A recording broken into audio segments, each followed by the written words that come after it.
ধন্য এশিয়া, ধন্য আরব, ধন্য মক্কার পূর্ণ দেশ। তোমাতে এসেছেই প্রথম নবী গো, তোমাতে এসেই নবীর শেষ। আল্লাহুম্মা সাল্লি আলা মাওলানা মুহাম্মদ ওয়া আলা আলি সাইয়্যিদিনা।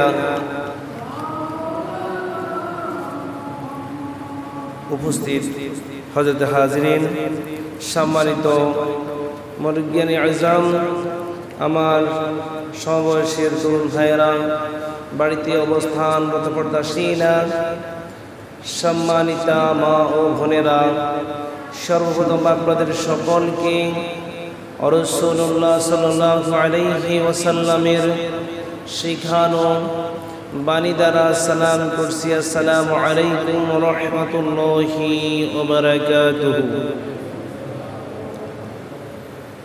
শুরুতে মহান রব্বুল আলামিনের আলী শান দরবারে কালিমাতুশ শুকরিয়া আদায় করব, যেই রব্বুল আলামিন নবমণ্ডলের মালিক, যেই রব্বুল আলামিন ভূমণ্ডলের মালিক, যিনি চিরঞ্জীব চিরস্থায়ী, যাকে কখনো তন্দ্রা নিদ্রা স্পর্শ করে না, যিনি এই পৃথিবীর একচ্ছত্র মালিক, সেই রব্বুল আলামিনের দরবারে একবার কালিমাতুশ শুকরিয়া আদায় করব। আলহামদুলিল্লাহ। অসংখ্য অগণিত লক্ষ কোটি দরুদ সালাম প্রেরণ করব সর্বকালের সর্বশ্রেষ্ঠ রাসূল, সকল নবীদের ইমাম, সকল নবীদের নেতা, বিশ্ব নবী জনাব মুহাম্মদুর রাসূলুল্লাহ সাল্লাল্লাহু আলাইহি ওয়াসাল্লামের উপরে সাল্লাল্লাহু আলাইহি ওয়াসাল্লাম। সম্মানিত মুসলিম ইকরাম, আজকে আমি আপনাদের সামনে একটি বিষয় আলোচনা করব। শুরুতে আলোচনার বিষয়বস্তু বলে দিচ্ছি। আজকের আলোচনার বিষয় হচ্ছে ফেরেশতার পরিচিতি, ফেরেশতাদের কাজ কর্ম, ফেরেশতাদেরকে কেন আল্লাহ রাব্বুল আলামিন সৃষ্টি করেছেন, এর লক্ষ্য উদ্দেশ্য কি রয়েছে, এই বিষয় নিয়ে আলোচনা করব ইনশাআল্লাহ। ফেরেশতা হচ্ছে আল্লাহর দূত এবং তার রাজ্যের সেবক। আল্লাহ রাব্বুল আলামিন এই সুন্দর পৃথিবী তৈরি করলেন।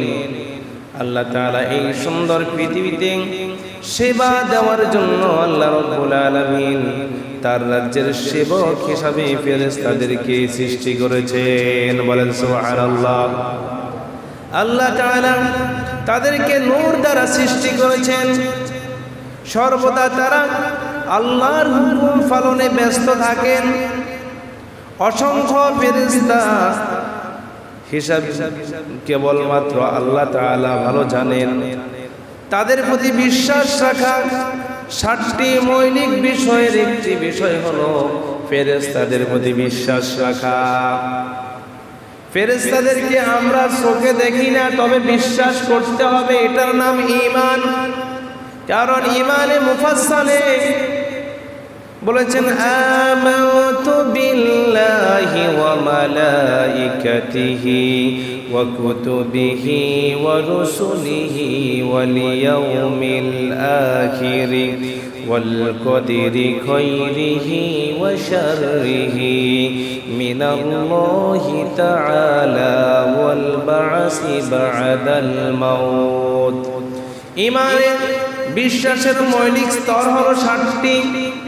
এই 7টি বিষয়ের 1 নম্বর মৌলিক বিষয়, যে ব্যক্তি 7টি বিষয় বিশ্বাস করবে মনে প্রাণে, সেই ব্যক্তি হলো ঈমানদার, সেই ব্যক্তি হলো মুমিন। 1 নম্বরে আমানতু বিল্লাহ, এক নম্বর বিশ্বাস স্থাপন করতে হবে আল্লাহকে। আল্লাহ আছে, আল্লাহর উপর বিশ্বাস স্থাপন করার নামই হচ্ছে ঈমান। ওয়া মালাইকাতিহি, দ্বিতীয়ত ফেরেশতাদের উপর বিশ্বাস স্থাপন করতে হবে। ফেরেশতারা আছে এই বিশ্বাস আমাদের থাকতে হবে। যদি ফেরেশতাদের প্রতি আপনার আমার বিশ্বাস না থাকে, তাহলে আপনার আমার উপর ঈমান থাকবে না, আপনার আমার ঈমান আল্লাহর দরবারে গ্রহণযোগ্য হবে না। তাহলে 2 নম্বর শর্ত হচ্ছে ফেরেশতার উপর ঈমান। আল্লাহর পরে বিশ্বাস স্থাপন করতে হবে কাদের উপরে? ফেরেশতাদের উপরে। ফেরেশতাদের উপরে বিশ্বাস স্থাপন করতে হবে।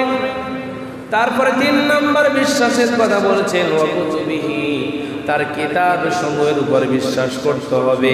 ওয়া রুসুলিহি, তার রাসূলের উপর বিশ্বাস করতে হবে। ওয়াল ইয়াউমিল আখিরি, পরকাল একটা আছে, পরকালের প্রতি বিশ্বাস স্থাপন করতে হবে। ওয়াল কদরি খাইরিহি, এবং ভালো মন্দ তাকদীরের উপর বিশ্বাস স্থাপন করতে হবে। ওয়াল বাসি বাদাল মাউত, মৃত্যুর পর আবার আল্লাহ রাব্বুল আলামিন প্রত্যেক মানুষকে পুনরায় জীবিত করতে করবে। তাহলে এই 7টি বিষয়ের উপর যে ব্যক্তি ঈমান আনবে, ওই ব্যক্তি হলো মুমিন। ওই ব্যক্তি কি? মুমিন। তাহলে ঈমানের মৌলিক 7টি বিষয়ের ভিতরে 2 নম্বর হলো ওয়া মালাইকাতিহি, ফেরেশতারা আছে, এই বিশ্বাস স্থাপন আপনাকে আমাকে করতে হবে। তারা আল্লাহর ইবাদত এবং প্রশংসা সর্বসময় করে থাকেন। ফেরেশতারা আল্লাহর হুকুম পালন করেন, আল্লাহর হুকুমের বাহিরে ফেরেশতারা এক কদম এক শোনো এদিক নাড়াচাড়া করেন না। আল্লাহ যেই ফেরেশতাকে যেই হুকুম করেন, সেই ফেরেশতা ওই হুকুম পালন করেন। আর আমাদেরকে আল্লাহ রব্বুল আলামিন যদি বলে একটা, আমরা করি আর একটা। কথা বলেন ঠিক কিনা? আল্লাহর হুকুম আমরা ঠিকমতো পালন করি না, পুঙ্খানুভাবে আদায় করি না। ফেরেশতাদেরকে আল্লাহ রাব্বুল আলামিন যেই দায়িত্বে নিয়োজিত করেছেন, ফেরেশতারা সেই দায়িত্বে সর্বদাই পালন করে থাকেন। বলেন সুবহানাল্লাহ। প্রধান 4 জন ফেরেশতা, আপনার নাম জানেন? একেবারে ফেরেশতাদের সর্দার 4 জন। 7 জনের ভিতরে হযরত জিবরাইল আলাইহিস সালাতু ওয়াস সালাম, হযরত মিকাইল আলাইহিস সালাতু ওয়াস সালাম, হযরত আজরাইল আলাইহিস সালাতু ওয়াস সালাম, হযরত ইসরাফিল আলাইহিস সালাতু ওয়াস সালাম। আমরা তাদের নাম শুনেছি কিনা? আরো জোরে বলেন। ফেরেশতাদের এই 7 জন লিডার, 7 জন সর্দার, এই 7 জন ফেরেশতার উপর আমাদের বিশ্বাস আছে না নাই? আরো জোরে বলেন, আছে না নাই? এই 7 জন ফেরেশতাকে আল্লাহ রাব্বুল আলামিন 7টি কাজের জন্য নিযুক্ত করেছেন। হযরত জিবরাইল আলাইহিস সালাতু ওয়াস সালাম এই 7 জন ফেরেশতার ভিতরে হযরত জিবরাইল আলাইহিস সালাতু ওয়াস সালাম আবার সর্দার। বলেন না সুবহানাল্লাহ। 7 জনের ভিতরে একজন নেতা লাগে কিনা? আরো জোরে বলেন। 7 জন ফেরেশতার ভিতরে একজন ফেরেশতার লিডার আছে, তিনি হচ্ছেন হযরত জিবরাইল আলাইহিস সালাতু ওয়াস সালাম। তার কাজ কি? তিনি আল্লাহর পক্ষ থেকে সকল নবী ও রাসূলদের কাছে সংবাদ পৌঁছান এবং আল্লাহ তাআলার বিধিবিধান পুঙ্খানুভাবে পৌঁছিয়ে দেন হযরত জিবরাইল আলাইহিস সালাতু ওয়াস সালাম। বলেন না সুবহানাল্লাহ। জিবরাইল আলাইহিস সালাতু ওয়াস সালামের কাম হলো এই পৃথিবীতে যত নবী ও রাসূল আগমন করেছে, প্রত্যেক নবী ও রাসূলের কাছে আল্লাহ তাআলার বাণী, আল্লাহ তাআলার কথাবার্তা সকল নবী ও রাসূলদের কাছে পৌঁছে দেওয়ার একমাত্র দায়িত্ব যিনি পালন করেছেন, একমাত্র যিনি দায়িত্ব গ্রহণ করেছেন, তিনি আর কেউ নয়, হযরত জিবরাইল আলাইহিস সালাতু ওয়াস সালাম। হযরত জিবরাইল আলাইহিস সালাতু ওয়াস সালামের 600 পাখা ছিল, 600 অটানা ছিল। এইভাবে এইভাবে না দিলে আকাশ পর্যন্ত চলে যেত আর শাসিম পর্যন্ত পৌঁছে যাইত। বলেন সুবহানাল্লাহ। কত ডানা ছিল? 600 ডানা ছিল কার? হযরত জিবরাইল আলাইহিস সালাতু ওয়াস সালামের। তারপরে 2 নম্বর ফেরেশতা হযরত মিকাইল আলাইহিস সালাতু ওয়াস সালাম। তার কাজ কি? তিনি সৃষ্টি জগতের প্রতিটি প্রাণীর রুজি বন্টন, বাগ বন্টনের দায়িত্ব, বৃষ্টি বর্ষণের দায়িত্বে নিয়োজিত আছে হযরত মিকাইল আলাইহিস সালাতু ওয়াস সালাম। বলেন সুবহানাল্লাহ। তাহলে হযরত মিকাইল আলাইহিস সালাতু ওয়াস সালামের ফেরেশতার কাজ কি? এই দুনিয়াতে যত মাখলুকাত আছে সমস্ত মাখলুকাতের রিজিকের বন্টন যিনি করে থাকেন, যিনি আকাশ থেকে পানি বৃষ্টি বর্ষণ করে, সেই ফেরেশতার নাম হচ্ছে হযরত জিবরাইল আলাইহিস সালাতু ওয়াস সালাম। বলেন না সুবহানাল্লাহ। আল্লাহ তাআলা এক একজনকে এক এক সেক্টরে বিভক্ত করে দিয়েছে। দেখবেন আমাদের সমাজে কিছু আছে মসজিদ কমিটি, কিছু আছে আবার সমাজে মেম্বার আছে, আবার মেম্বারের পরে আছে চেয়ারম্যান, চেয়ারম্যানের পরে আছে ভাইস চেয়ারম্যান, ভাইস চেয়ারম্যানের পরে আছে উপজেলা চেয়ারম্যান, উপজেলা চেয়ারম্যানের পরে আছে কি আপনার এমপি, এমপির পরে আছে মন্ত্রী। কথা বলে ঠিক কিনা? একজনে পুরা গোটা রাজ্য কন্ট্রোল করা সম্ভব হবে না। আর আল্লাহর পথকে কন্ট্রোল করা সম্ভব, কিন্তু আল্লাহ তাআলা তারপরেও সেই দায়িত্বটা ভাগ বন্টন করে দিয়েছে। কথা বলে ভাগ বন্টন করে দিয়েছে। এই ফেরেশতা এই কাজ করবে, এই ফেরেশতা এই কাজ করবে, ওই ফেরেশতা এই কাজ করবে। সকল ফেরেশতাদেরকে কাজ বন্টন করে দিয়েছেন তিনি কে? আল্লাহ রাব্বুল আলামিন।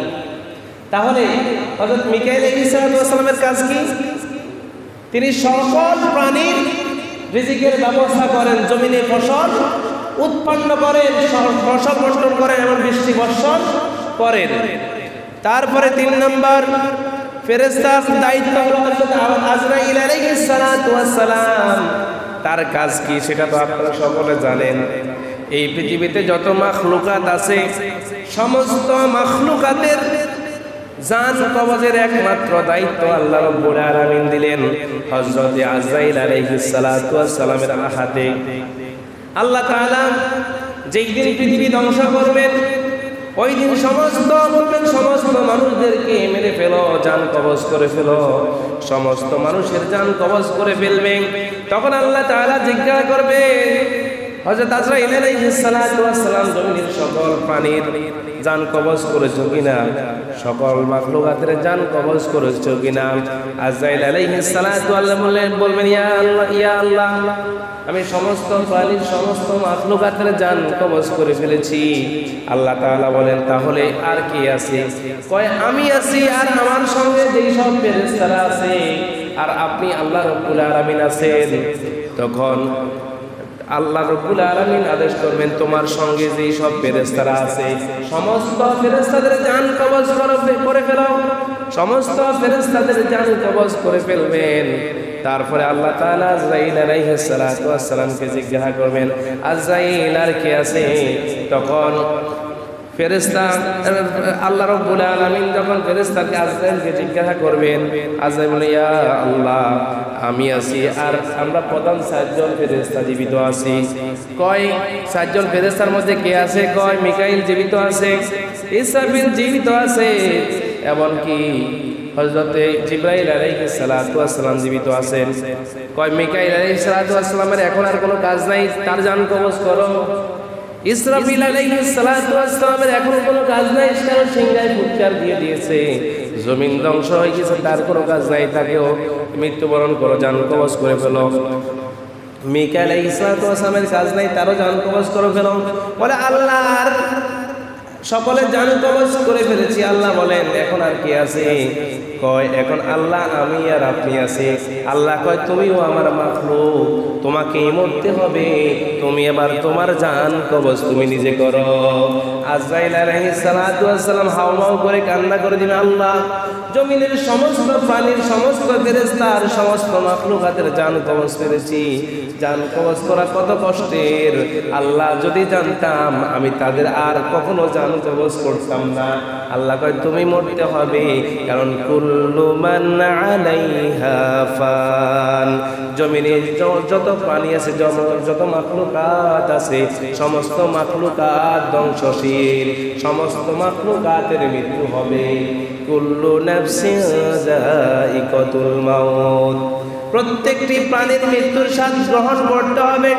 তাহলে তুমিও আমার সৃষ্টি, তুমি আমার মাখলুক, আমি হলাম খালেক। আল্লাহ হলেন কি? খালেক। খালেক মানে সৃষ্টিকর্তা। Man is created, Allah is the himself for his worship. Allah হচ্ছেন সৃষ্টি, মানুষ হচ্ছেন সৃষ্টি, আল্লাহ হচ্ছেন তার সৃষ্টিকর্তা। আল্লাহ মানুষকে সৃষ্টি করেছেন একমাত্র তার ইবাদত করার জন্য, বলেন সুবহানাল্লাহ। তাহলে প্রিয় হাজিরিন, এখানে স্পষ্ট হয়ে গেলাম আল্লাহ রাব্বুল আলামিন ফেরেশতাদেরকে যেই সৃষ্টি করেছে, তারপরে আল্লাহ তাআলা জিজ্ঞাসা করবেন। 3 নম্বর ফেরেশতার কাজ হলো, 2 নম্বর ফেরেশতার কাজ হলো জমিনের সমস্ত মাখলুকাতের রিজিকের বন্টন এবং বৃষ্টির। 3 নম্বর ফেরেশতার দায়িত্ব হলো আজরাইল আলাইহিস সালাতু ওয়াস সালাম, ফেরেশতার দায়িত্ব হলো জান কবজ করে ফেলা। এবার ইসরাফিল আলাইহিস সালাতু ওয়াস সালামের কাজ কি? তিনি এই পৃথিবীর শুরু থেকে কিয়ামত পর্যন্ত একটা সিংহা একটা বাঁশি নিয়ে বসা রয়েছে। তিনি হচ্ছেন আল্লাহর ফেরেশতা হযরত ইসরাফিল আলাইহিস সালাতু ওয়াস সালাম, যিনি কিয়ামতের ময়দানে যেদিন কিয়ামত হবে আল্লাহর হুকুমের দিকে তিনি একেবারে চেয়ে রয়েছেন, আল্লাহর আরশের দিকে। যখন আল্লাহ তাআলা হযরত ইসরাফিল আলাইহিস সালাতু ওয়াস সালামকে অর্ডার করবেন, সঙ্গে সঙ্গে ইসরাফিল আলাইহিস সালাতু ওয়াস সালাম সিংহায় ফুৎকার দিবেন, বাঁশি বাজিয়ে দিবেন। বাঁশি বাজিয়ে দেওয়ার সঙ্গে সঙ্গে ইজাস সামাউ ফাতরাত, আসমান ফেটে টুকরো টুকরো হয়ে যাবে। আসমান টুকরো টুকরো হয়ে জমিনে পড়ে যাবে। ওয়া ইযাল কাওয়াকিবু তাসারাত, তারকাগুলো ঝরে পড়বে। এই আসমানে আর সেই যত তারকা রয়েছে, যত রকমের তারকা দেখতেছেন, সমস্ত তারকাগুলো ঝরে পড়বে। ওয়া ইযাল বিহারু ফুজ্জিরাত, ইসরাফিলের সিংহায় ফুৎকার দেওয়ার সঙ্গে সঙ্গে এই যত সাগর দেখতেছেন, সমস্ত সাগরের পানিগুলো এভাবে উত্তালে থাকবে, উত্তাপ হতে থাকবে। এমন সমস্ত সাগরের পানিগুলোকে আগুন ধরে যাবে। সমস্ত পানিগুলো কি হয়ে যাবে? সমস্ত পানিগুলোতে আগুন ধরে যাবে। আপনি করবেন হায় হায় সর্বনাশ।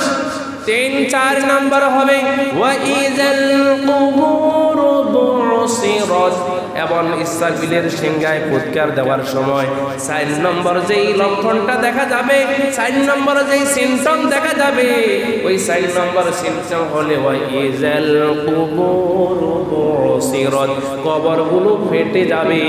কবর ফেটে যাওয়ার পরে এই যারা কবরে রয়েছে তাদেরকে আল্লাহ রাব্বুল আলামিন জিন্দা করে তাদেরকে কিয়ামতের ময়দানের দিকে প্রেরণ করে দিবে। বলেন আল্লাহু আকবার। তাহলে প্রিয় হাজিরিন, তাহলে এখানে আমরা স্পষ্ট বুঝতে পেরেছি ইসরাফিলের সিংহায় ফুৎকার দেওয়ার সঙ্গে সঙ্গে জমিন ধ্বংস হয়ে যাবে, আল্লাহ ছাড়া আর কেউ থাকবে না। তারপর আল্লাহ রাব্বুল আলামিন আবার এই জমিনে আসমানের সকল কিছু ধ্বংস হয়ে যাওয়ার পরে এই জমিনকে আল্লাহ নতুন ভাবে জান্নাত এবং জাহান্নাম এবং কিয়ামতের মাঠ হিসাবে প্রস্তুত করবে। বলেন সুবহানাল্লাহ।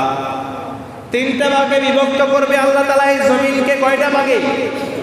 এই জমিনকে 3টা ভাগে আল্লাহ রাব্বুল আলামিন বিভক্ত করবেন। একটা ভাগ করবেন হাশরের ময়দান, ওই হাশরের ময়দানে আল্লাহ রাব্বুল আলামিন মানুষের বিচার করবে। তারপরে একটা ভাগে আল্লাহ তাআলা জান্নাত তৈরি করবে, আর একটা ভাগে জাহান্নাম তৈরি করবে। জান্নাত হবে একটা, জাহান্নাম হবে একটা, মাঝে বিচারের মাঠ। এই বিচারের মাঠে ফয়সালা হওয়ার পরে ইন্নাল আবরার লাফি নাঈম, নিশ্চয় আল্লাহ তাআলার নেককার বান্দারা থাকবে জান্নাতুন নাঈমে। ওয়া ইন্নাল ফুজ্জার লাফি জাহিম, আর ফাফি তাফি তারা থাকবে জাহান্নামে। বলেন নাউজুবিল্লাহ।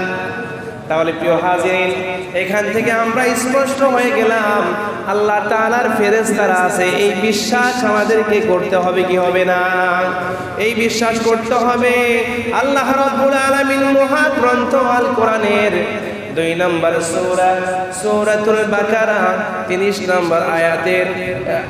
নম্বর আয়াতের শুরুতে আল্লাহ রাব্বুল আলামিন বলে দিয়েছেন ওয়া ইয ক্বালা রাব্বুকা লিল মালাইকাতি ইন্নী জাইলু ফিল আরদি খলিফা قالوا أتجعل فيها من يفسد فيها ويسفك الدماء ونحن نسبح بحمدك ونقدس لك قال إني أعلم ما لا تعلمون আল্লাহ রাব্বুল আলামিন এই জমিন যখন সৃষ্টি করেছেন, জমিন সৃষ্টি করার পূর্বে আল্লাহ তাআলা ফেরেশতাদের সঙ্গে পরামর্শ বলে বসেছেন।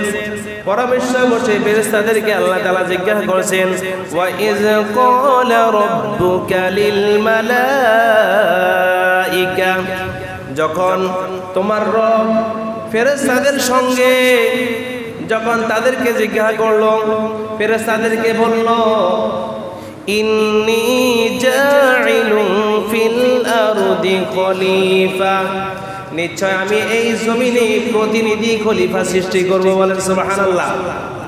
আল্লাহ তাআলা ফেরেশতাদেরকে বলছেন, কারণ এই জমিন সৃষ্টি করার পরে এই জমিনে কোনো মানুষ নাই, কোনো মানুষের বসবাস নাই। তখন আল্লাহ তাআলা ফেরেশতাদের সঙ্গে মিটিংয়ে বসেছেন, বসে ফেরেশতাদেরকে বললেন, আমার ফেরেশতারা, আমি এই জমিনে প্রতিনিধি সৃষ্টি করতে চাই, এই জমিনে খলিফা সৃষ্টি করতে চাই, এই জমিন নিযুক্ত করার জন্য, এই জমিনকে পরিচালনা করার জন্য আমি আল্লাহ তাআলা শাসক বানাতে চাই। তখন ফেরেশতারা কি উত্তর দিয়েছে সেই কথা আমি আমার নিজের মুখের কথা বলবো না, আল্লাহ তাআলার কোরআন থেকে বলবো। তখন ফেরেশতারা উত্তর দিল, قالوا أتجعل فيها من يفسد فيها ويسفك الدماء, আপনি কি, ফেরেশতারা উত্তর দিল, আপনি কি জমিনে এমন কাউকে প্রতিনিধি খলিফা সৃষ্টি করবেন যারা জমিনে মাইয়ুফসিদু, যারা জমিনে ফাসাদ সৃষ্টি করবে, ঝগড়া বিবাদ করবে, মারামারি করবে, ওয়ায়াসফিকুদ দিমা, এবং রক্তপাত করবে। আল্লাহ তাআলা বলছেন, আমি জমিনে প্রতিনিধি খলিফা শাসক বানাতে চাই। ফেরেশতারা কয়, আল্লাহ আপনি কি এমন কাউকে জমিনে প্রতিনিধি বানাতে চান যারা জমিনে ফাসাদ সৃষ্টি করবে, মারামারি, কাটাকাটি, রক্তপাত, হত্যা, খুন, দর্শন, চুরি, ডাকাতি, জ্বালাও পোড়াও, এইরকম ভাবে মানুষের উপর অত্যাচার করবে? আপনি কি এমন কোন মানুষ আপনি জমিনে কেন সৃষ্টি করতে যাচ্ছেন? তখন আল্লাহ তাআলা কি বলছেন, এবার ফেরেশতারা বলছেন, জমিনে আপনি যাদেরকে সৃষ্টি করবেন তারা মারামারি, কাটাকাটি, অন্যায়, অবিচার, জুলুম করবে। এবার ফেরেশতারা বলছেন, ওয়া নাহনু নুসাব্বিহু বিহামদিকা ওয়া নুকদ্দিসু লাক, আমরাই তো আপনার তাসবিহ পাঠ করি, আপনার প্রশংসা করি, আপনার গুণগান করি, আমরা তো আপনার ইবাদত করি, আপনাকে সিজদা দিই, আপনাকে ডাকি, আপনার জন্য রুকু করি, তাসবিহ পড়ি। তাহলে আপনি কেন এই জমিনে প্রতিনিধি খলিফা সৃষ্টি করতে যাবেন? দেখছেন ফেরেশতারা এগুলো বুঝে ফেলছে। এখন ফেরেশতাদের সেই কথা এই জমিনে আছে না নাই? কাটাকাটি, মারামারি বিভিন্ন দলে আছে না নাই? বাড়ি ঘরে, সমাজে, রাষ্ট্রে মারামারি, লুটপাট আছে না নাই? জ্বালাও পোড়াও আছে না নাই? আছে। দেখছেন নি ফেরেশতাদের কথা লেগে গেছে নি? যদি অবিশ্বাস হয় আপনাদের আমার কথা, সূরা বাকারা 30 নম্বর আয়াতটা একটু খুলি চাইয়েন, অর্থ সহ কোরআন শরীফ বাড়িতে আছে না? তাহলে আমরা মসজিদে অনেক অর্থ সহ কোরআন শরীফ আছে। যদি অবিশ্বাস হয় আল্লাহর দোহাই আপনারা খুলে দেখবেন এই আয়াতে কি লিখছে। তারপরে আল্লাহ তাআলা ফেরেশতাদের বলছেন, আল্লাহ আমরা তো আপনার ইবাদত করি, আপনার রুকু সিজদা করি, আপনি যে জন্য জমিনে খলিফা সৃষ্টি করতে চান, খলিফার কাজ তো আমরা নিজেরাই করি, সুতরাং জমিনে এমন কাউকে সৃষ্টি করিয়েন না যারা জমিনে ফাসাদ করবে, মারামারি করবে, কাটাকাটি করবে, পদের জন্য ভাই ভাইকে খুন করবে, বাবা তার সন্তানকে খুন করবে, সন্তান তার বাবাকে খুন করবে, এমন কাউকে সৃষ্টি করার দরকার নাই। এবার আল্লাহ তাআলা বলেন, ক্বালা ইন্নী আ'লামু মা লা তা'লামুন, আল্লাহ তাআলা বলেন নিশ্চয় আমি যা জানি তোমরা তা জানো না। আল্লাহ তাআলা বলেন কি, আমি যা জানি তোমরা তা জানো না। আমি কি জন্য মানুষদেরকে বানাইতে চাই? আমি আল্লাহর একটা উদ্দেশ্য আছে, একটা লক্ষ্য আছে। আমি আল্লাহ রব্বুল আলামিন মানুষকে তৈরি করেছি। মানুষকে তৈরি করার পরে এই মানুষ দেখি জমিনে আমার বিধিবিধান পালন করে কিনা আমি আল্লাহ রব্বুল আলামিন একটু টেস্ট করে দেখব, একটু পরীক্ষা করে দেখব কোন বান্দারা আমার কোন মাখলুকাত আমাকে ডাকে। আমি আল্লাহ তাআলা পরীক্ষা করার জন্য তাদেরকে সৃষ্টি করেছি। বলেন সুবহানাল্লাহ। আল্লাহ তাআলা রব্বুল আলামিন তিনি যখন আদম আলাইহিস সালাতু ওয়াস সালামকে ফেরেশতাদের এই কথার জবাবে আল্লাহ তাআলা এবার আদম আলাইহিস সালাতু ওয়াস সালামকে সৃষ্টি করেছেন। সৃষ্টি করার পিছনে বিশাল কাহিনী আছে, আমি সেই দিকে যাচ্ছি না, কারণ আদম সৃষ্টির ইতিহাস কেমন হয়েছে এটা আপনারা সকলে অবগত রয়েছেন। এটা বিস্তারিত আলোচনা। আমার আলোচনার বিষয়বস্তু সেটা নয়। আমার আলোচনার বিষয়বস্তু হচ্ছে ফেরেশতাদেরকে আল্লাহ তাআলা কেন সৃষ্টি করেছে, কি জন্য সৃষ্টি করেছে, কি টার্গেটে, কি লক্ষ্য উদ্দেশ্যে আল্লাহ তাআলা ফেরেশতা সৃষ্টি করেছে। আমার আলোচনার বিষয়বস্তু হচ্ছে সেটি।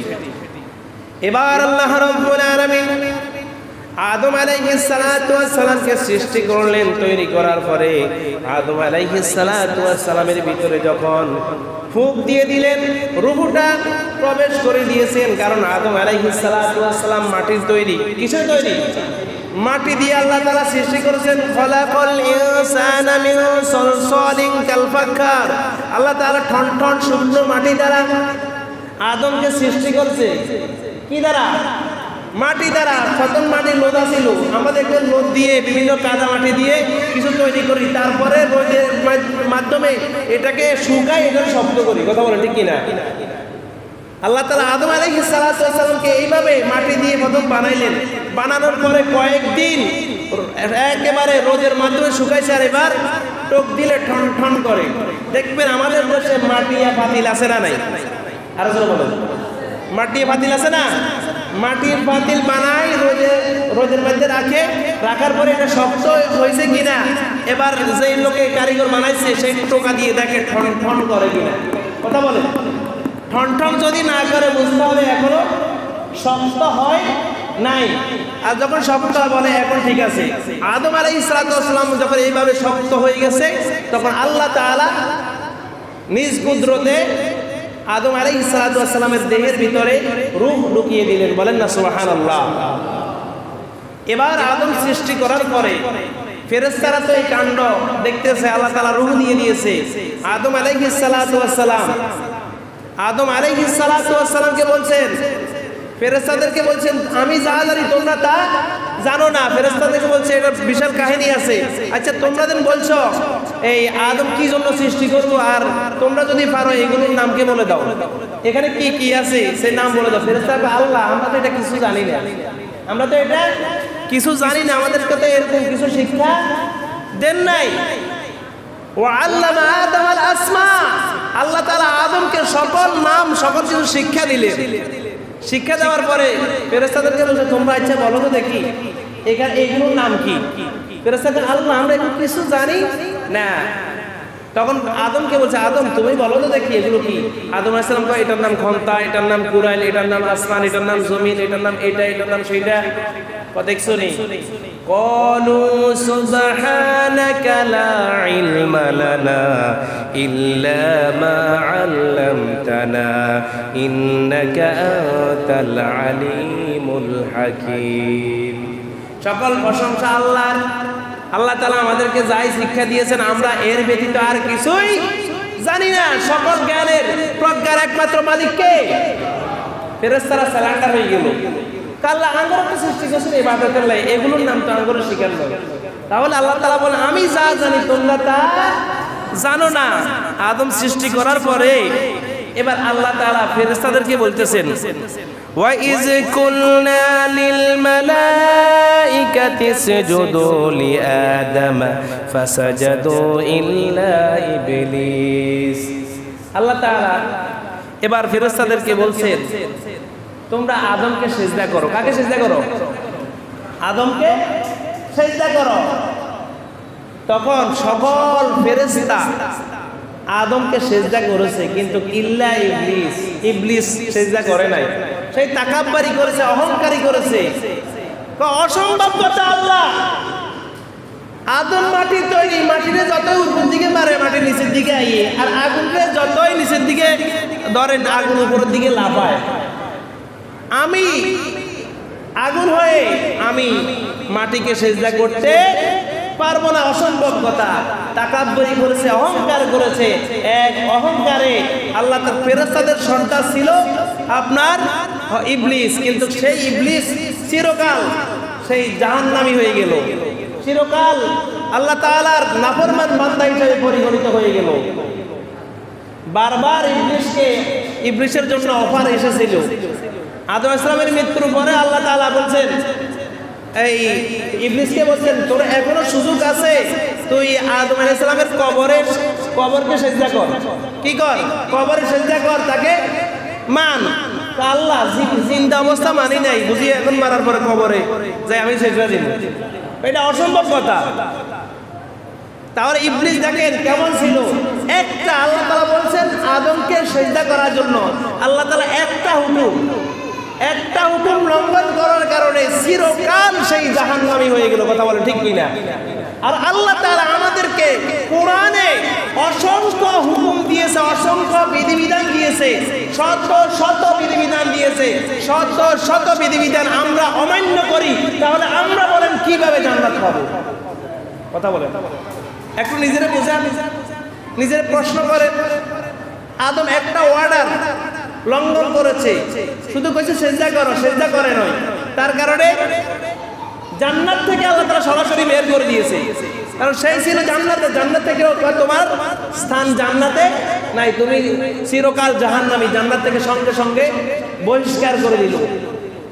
আর আমরা আল্লাহর বান্দা হয়ে মুসলমান দাবি করে আল্লাহ তাআলার শত বিধিবিধানকে বিদ্যাঙ্গুলি দেখাচ্ছি, শত বিধানকে অ্যাঙ্কার করছি, তিরস্কার করছি, অবমাননা করছি। আমরা কিভাবে মুসলমান থাকি? আমরা কিভাবে জান্নাতি হতে পারি? নিজেকে একটু প্রশ্ন করিয়ে আমি আপনাদেরকে জাস্ট একটু স্মরণ করাই দিলাম। আর একটা বিধানের জন্য যদি এরকম হয়, আর আপনারা যে শত বিধান মানেন না, সেগুলোর জন্য কি হবে সেটা আপনারা নিজে বুঝিয়েন। আল্লাহ কইলে আল্লাহর জমিনে আল্লাহর কোরআনের রাজ প্রতিষ্ঠা করতে আপনারা এর বিপক্ষে যান, তাহলে বলেন তো দেখি আপনারা কি আল্লাহ মানলেন? কথা বলেন।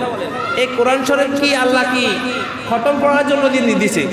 আরো জোরে বলেন, আমার সঙ্গে কথা বলেন। এই কোরআন কি আল্লাহ খতম করার জন্য দিছে? এই কোরআন কি তাবিজ বানানোর জন্য দিছে? এই কোরআন কি নামাজ পড়ার জন্য দিয়েছে? এই কোরআন দিয়েছে এই গোটা সমাজ, গোটা রাষ্ট্র, গোটা পৃথিবীকে পরিচালনা করার জন্য এই কোরআনটা আল্লাহ রাব্বুল আলামিন দিয়েছে। তাহলে যে রব্বুল আলামিন বলছেন আলা লাহুল খালকু ওয়াল আমর, সৃষ্টি যার হুকুম চলবে তার। আর আমরা আল্লাহর সৃষ্টি, কিন্তু আল্লাহর হুকুম মানি না। কথা বলেন, কি এটা বাস্তব কথা না অবাস্তব কথা? আরো জোরে বাস্তব কথা বলছি না অবাস্তব কথা বলছি? বাস্তব কথা।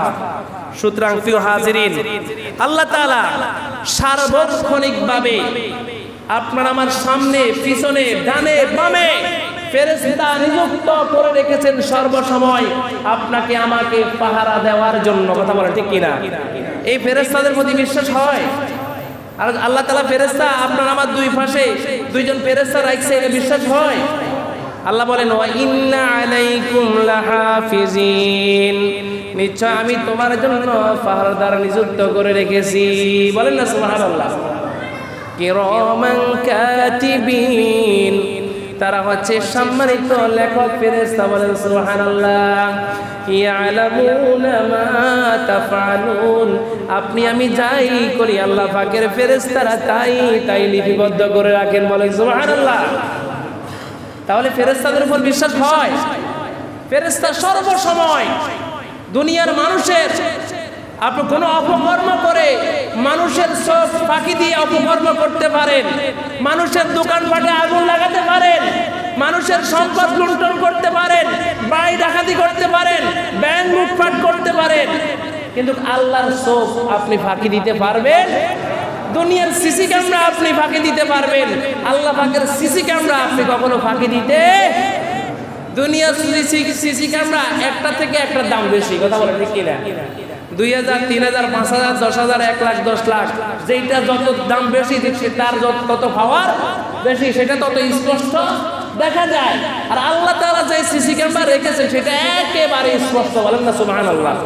এই 7 তবাক জমিনের নিচে কি আছে আল্লাহ তাআলার সিসি ক্যামেরা সেটা উঠতেছে, কথা বলেন ঠিক কিনা? আমাদের দেশে দেখবেন কিছু সিসি ক্যামেরা আছে, রাতের অন্ধকারও কি হয় সেটা দেখা যায়, কথা বলেন। অন্ধকার, কিন্তু অন্ধকারও সিসি ক্যামেরা সবকিছু বাতি জ্বলে উঠে সবকিছু দেখা যায়। তাহলে আল্লাহ তাআলার সিসি ক্যামেরা সেটা কি দেখা যাবে না? আর জোর বলেন। বৈজ্ঞানিকরা পরীক্ষা নিরীক্ষা করে মাটির নিচে কি আছে তারা এটা অনুধাবন করতে পারে, তাহলে আল্লাহ তাআলা এটা পারে না? আর জোর পারে কিনা? আল্লাহ তাআলা পারে, এই বিশ্বাস আসেনি? আর এই বিশ্বাস আপনার আমার আছে?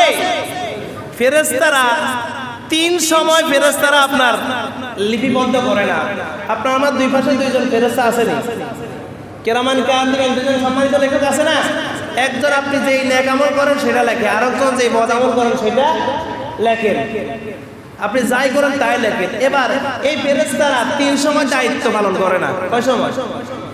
3 সময় লেখেন না। সেই 3 সময় বলতাম নি কোন 3 সময় ফেরেশতারা তাদের কলম চালান না? 1 নম্বর পেশাব করার সময় ফেরেশতারা ওই সময় আপনি যা বলেন তলেন, আবল তাবল বকেন, সেগুলো লেখেন না। স্ত্রী সহবাসের সময় ফেরেশতারা আপনি কি করেন না করেন এগুলো লিপিবদ্ধ করেন না। তারপর গোসল করার সময় দেখবেন আমাদের দেশে কিছু লোক আছে উলঙ্গ হয়ে গোসল করে, যখন একা বাথরুম পায় একা দিয়ে, আছে না? আছে। এই 3 সময় ফেরেশতারা লিপিবদ্ধ করেন না। আপনি স্বামী স্ত্রী কি করতেছেন এটা লিপিবদ্ধ করতেছেন, আপনাদের পার্সোনাল সময় এগুলো লিপিবদ্ধ করে না। তাহলে আল্লাহ পাকের ফেরেশতারা সব কিছু তাদের আয়ত্তে আছে, এটা আমাদের বিশ্বাস হয় কি হয় না? আরো জোরে হয় কি হয় না? আল্লাহ তাআলা অসংখ্য অগণিত ফেরেশতা রেখেছেন, যেটা আমার আপনার আয়ত্তের বাহিরে, কল্পনার বাহিরে। কাবা শরীফ বরাবর 7ম আকাশে বাইতুল মামুর নামক একটা মসজিদ আছে। কি মসজিদ? এটা আপনারা জানেন? 7ম কাবা শরীফ বরাবর উপরে বাইতুল মামুর, যেখানে দৈনিক 70,000 ফেরেশতারা নামাজ পড়ে। দৈনিক যেই ফেরেশতা একবার 70,000 ফেরেশতা যেই দিন নামাজ পড়ে, কিয়ামত পর্যন্ত দ্বিতীয়বার ওই ফেরেশতা নামাজ পড়ার চান্স পায় না। বলেন না আল্লাহু আকবার। তার মানে কি? যেই ফেরেশতা একবার ধরুন 2 জায়গা 4 জায়গা নামাজ পড়ার জন্য ঢুকছে, ঢুকার পরে নামাজ পড়ে তারা বাইরে হইছে, আবার অসংখ্য অগণিত ফেরেশতা বাইরে দাঁড়িয়ে আছে, তারা পড়বে, আবার এরা বাইরে হবে, তারা ঢুকবে। এইরকম 70,000 ফেরেশতারা দৈনিক বাইতুল মামুরে আপনার ইবাদত করে, নামাজ পড়ে, আল্লাহকে সিজদা দেয়, আল্লাহকে ডাকে, আল্লাহ তাসবিহ পাঠ করে। আপনারা মনে করিয়েন না আমরা আল্লাহর ইবাদত করিয়ে না। আপনারা আল্লাহর ইবাদত যদি না করেন আল্লাহর কোনো ক্ষতি আছে নি? আল্লাহর কোনো লস আছে? আপনাদেরকে 5 ওয়াক্ত নামাজ পড়ার কথা আল্লাহ তাআলা বলছে, আপনারা ঠিকমতো 4 ওয়াক্ত পড়েন না, 5 ওয়াক্ত ঠিকমতো পড়েন না, এরকম আছে না নাই? আছে। আপনি যদি একেবারে জীবনে 1 ওয়াক্ত নামাজও না পড়েন আল্লাহর কোনো অসুবিধা আছে? কারণ আল্লাহ তাআলা নামাজ পড়ার জন্য ফেরেশতাদেরকে নিযুক্ত করছে না? বাইতুল মামুরে 70,000 ফেরেশতা দৈনিক ইবাদত করে না, কিয়ামত পর্যন্ত আর তারা ঢোকার কোনো চান্স নাই, কোনো সুযোগই নাই। তাহলে বুঝেন কত ফেরেশতা আল্লাহ তাআলা রেখেছে। এই পৃথিবীতে অসংখ্য অগণিত ফেরেশতা রয়েছে। আপনি যখন মায়ের পেটে থাকেন, যখন 4 মাস হয়, আপনার মায়ের পেটে ফেরেশতারা আপনাকে তৈরি করে, কথা বলেন। ফেরেশতা আপনার ঢুকিয়ে মায়ের পেটে ঢুকে আপনাকে আপনার হায়াত, মউত, রিজিক এগুলো এখানে নির্ধারণ করে। বলেন না আল্লাহু আকবার। এটা আমরা জানার বাহিরে। আপনারা হুজুর ফেরেশতা তো দেখি না, কেন বিশ্বাস করুন? আচ্ছা বাতাস দেখেন না? বাতাস দেখা যায়নি? এখন তো ফ্যান ঘুরে, আপনাদের বাতাস গায়ে লাগতেছে, এটা দেখতেছি না? তো বাতাসটা দেখতেছি না, বাতাস কি দেখেন? ফেরেশতা এইরকম ফেরেশতারা আছে, তাদের কাজে কর্মে বোঝা যায়, কিন্তু তাদেরকে নিজের চোখ দিয়ে দেখার মতো আমাদের সেই চক্ষু নাই, কথা বলে ঠিক কিনা? তাহলে ফেরেশতাদের উপর বিশ্বাস স্থাপন করতে হবে কিনা? আমানতু বিল্লাহি ওয়া মালাইকাতিহি। আপনার 7টি জিনিসের উপর ঈমান আনতে হবে। 1 নম্বর আল্লাহর উপরে, 2 নম্বর ফেরেশতার উপরে, 3 নম্বরে ওয়া কুতুবিহি কিতাবের উপরে, 4 নম্বর ওয়া রাসূলিহি তার রাসূলের উপরে, পঞ্চম নম্বরে ওয়াল ইয়াউমিল আখিরি, পরকালের প্রতি ঈমান আনতে হবে। ওয়াল কদরি খাইরিহি, ভালো মন্দ তাকদীরের উপরে বিশ্বাস করতে হবে। ওয়াল বাসি বাদাল মাউত, মৃত্যুর পর পুনরায় জীবিত হবেন তার প্রতি বিশ্বাস রাখতে হবে। এই সাতটি বিষয় যারা বিশ্বাস স্থাপন করবে তাদের ঈমান পরিপূর্ণ থাকবে। বলেন না সুবহানাল্লাহ। আল্লাহ তাআলা আমাদেরকে ফেরেশতাদের প্রতি যদি বিশ্বাস থাকে, যেহেতু দুই পাশে দুইজন ফেরেশতা আছে, এই ফেরেশতাদের প্রতি বিশ্বাস যদি কোনো মানুষের থাকে, তার দ্বারা অপকর্ম করা সম্ভব? তার দ্বারা কি কারো দোকান ফাটে আগুন লাগানো সম্ভব? তার দ্বারা কি চাঁদাবাজি করা সম্ভব? তার দ্বারা কি ঘুষ খাওয়া সম্ভব? তার দ্বারা কি সুদ খাওয়া সম্ভব? তার দ্বারা কি নামাজ পরিত্যাগ করা সম্ভব? সম্ভব নয়। কারণ তিনি যদি একেবারে বিশ্বাস করে ফেরেশতা আমার পাশে আছে, লিখতেছে, এটা জবাব আমাকে আল্লাহর দরবার দিতে হবে, তাহলে বুঝতে হবে। সম্মানিত হাজির, আসুন আমরা সকলে আল্লাহর ইবাদত করব, আল্লাহর নাফরমানি করব না। আল্লাহর যেই বিধিবিধান দিয়েছে সেই বিধিবিধান দিয়ে আমরা চলবো। রাজি আছি কিনা? আরো জোরে রাজি আছি কিনা? রাজির আওয়াজটা একা আস্তে আস্তে হইতেছে আপনাদের। মনে হয় এখনো আপনার এখন হুজুর আপনি ওয়াজ চা করছেন, ঠিক আছে, আপনি চালাই যান, আপনি ওয়াজ চালাই যান, আমরা শুনি যাই, রসগীতা নাই, চালিশ মানি তালগা জিতার ন, আপনি ওয়াজ যা করেন লাভ হইতো না। আল্লাহর রাস্তায় আস্তে আস্তে পরিবর্তন হন, আস্তে আস্তে নিজেকে নিজে পরিবর্তন করেন, চেঞ্জ করেন।